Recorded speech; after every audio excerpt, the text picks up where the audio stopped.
When you talk, you're only repeating what you already know. But when you listen, you might learn something. Hey, how are you guys doing today? Thanks for joining me for another episode of Bitcoin and Coffee. I'll be your host, Eugene Forrest. So, what are we looking at today with these crazy cryptocurrency markets? Well, I mean, it looks like yesterday's red is continuing into today.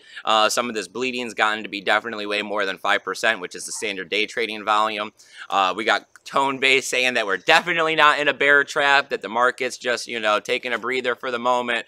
So, time's going to tell with this, but I definitely have faith in Bitcoin. So today's episode is going to be about why I buy Bitcoin and, some of my beliefs behind it and why I'm not a big fan of the US dollar.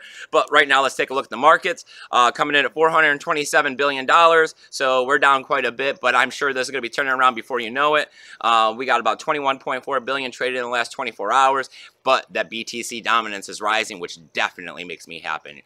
Coming in at 39.6%. So we got Bitcoin hanging out at 10K. Like I said, we blew past it a little fast, went up there, tested the waters at 12K, and now we're back here at 10K. So that's great. We're testing the waters back here now.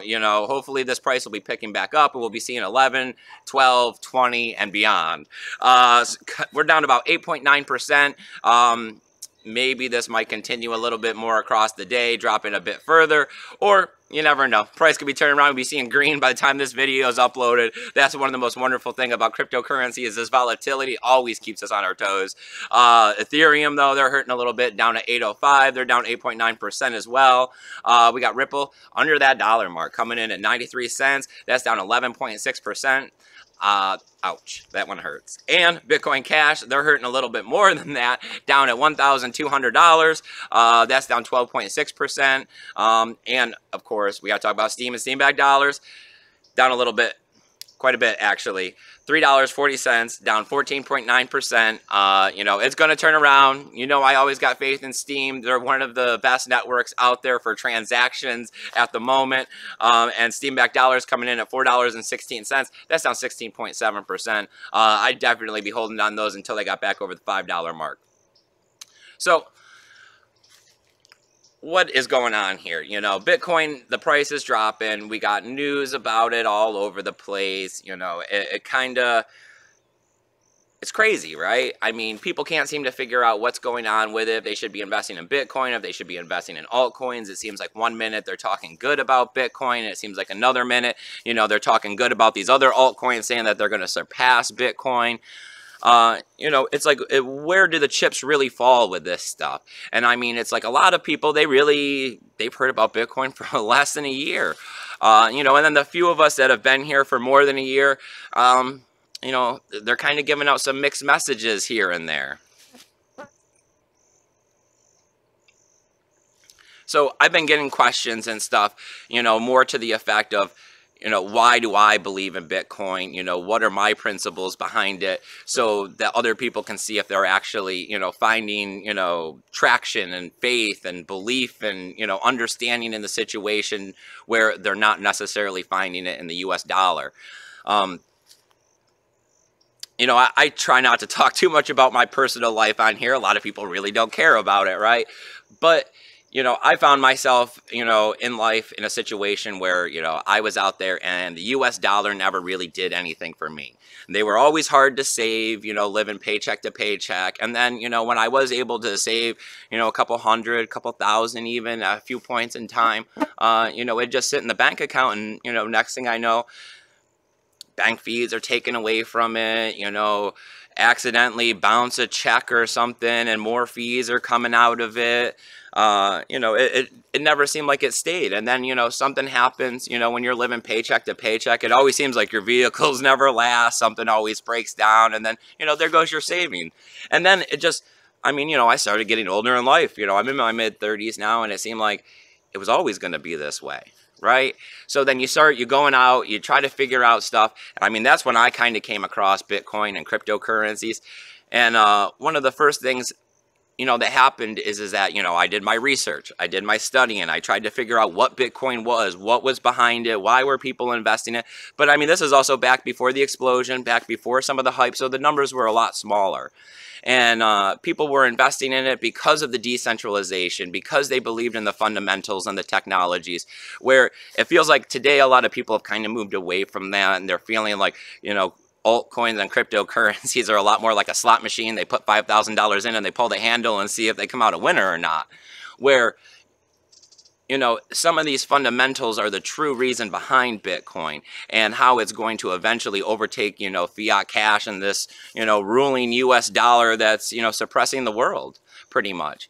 And the way that I came across this is when I started trying to understand all this, and I looked back at the dollar, and I couldn't understand why I couldn't get a good credit rating and why a bank wouldn't loan me money or give me a loan to, go out and get a good car so that, I could at least keep driving all the distance I was going, commuting to work.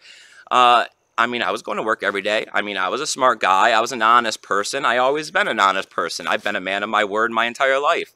So when I told the bank and the people there that, I would pay them back, and they said that my credit score was too low or that I had no credit, I just never understood.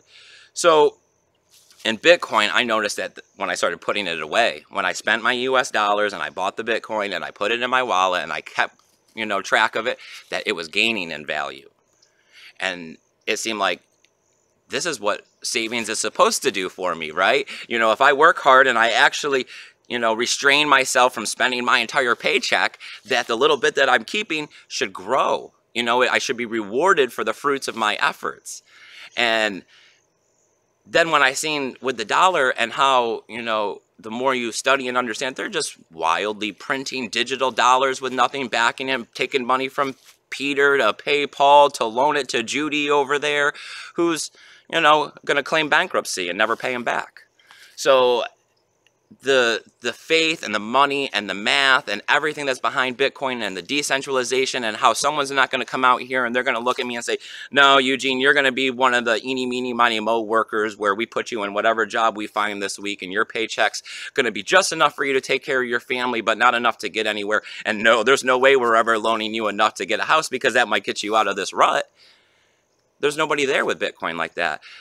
If I'm smart enough to understand the system and I'm capable of protecting my Bitcoin, that I'm going to do better, right? I mean, that's the whole point in it. It's a deflationary currency. The more I hold and the longer I hold it, the more this price is going to go up. And time has definitely shown that. And my life's gotten better for it. I'm no longer renting, My car has gotten a little better, but at the same time, I'm not cashing out all that much because you know what? I'm starting to think even longer, which has only happened because of Bitcoin. Bitcoin's taught me life lessons in money and how I should be viewing it differently and how I need to be thinking long term. You know how they say, you have to remember the past and learn from it, live in the present, but keep an eye to the future.